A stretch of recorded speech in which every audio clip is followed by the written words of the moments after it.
A few weeks ago, I showed you how to make Spain's famous wrinkled potatoes, and today we're going to make the classic salsa that always goes with them in every cafe. I haven't been able to figure out why salsas are called mojos in the Canary Islands, but I do know there's lots of different versions of these saucy side dishes. Sometimes they're red and sometimes they're green. Sometimes they're spicy and sometimes they're not. So let's get going. If you didn't catch the other video, here's a recap on how to make those wrinkled potatoes. A little bit of salt, but not a lot. We'll add more salt later. This will take about 15-20 minutes. So let's cover them up and we'll be back in a minute. While the potatoes are boiling, we're going to prepare these peppers. And all I want to do is remove most of the seeds, but I don't have to remove them all, and cover it with boiling water and let this sit for at least 20 minutes until all the peppers are nice and soft. The potatoes are almost done. I'm going to start adding a lot of salt. And I didn't want to add it at the beginning because I don't want the potatoes themselves to be over salted. I just want a really nice salty coating on the outside. That's exactly what we'll get.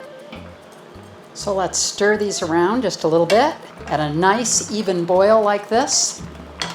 These will finish in no time, and we'll end up with an incredibly salt-crusted potato. It'll be perfect with the mojo sauce.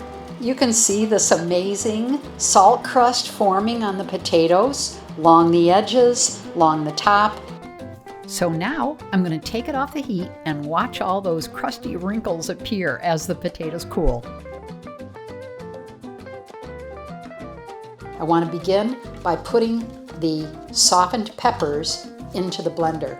I've removed almost all of the seeds because I can add spice later if I want it spicier, but I can't take it out if it's too spicy now. I'm also going to add 4 cloves of garlic, 2 teaspoons of pimenton, a really smoky pepper that comes from Spain, and it's incredibly good and really tasty. 1 teaspoon of sea salt, 3 tablespoons of red wine vinegar, and I'm going to start with a medium-sized piece of bread. I don't like to use the crust so much as I like to use the inside, and this will give the salsa a little bit more heft. And finally, I'm going to add a 1/4 teaspoon of freshly ground CUMIN seed. Using spices that are fresh, you just can't do any better than that. And then pulse it smooth, and then we'll add the 2 finishing touches, olive oil and water. Pulse.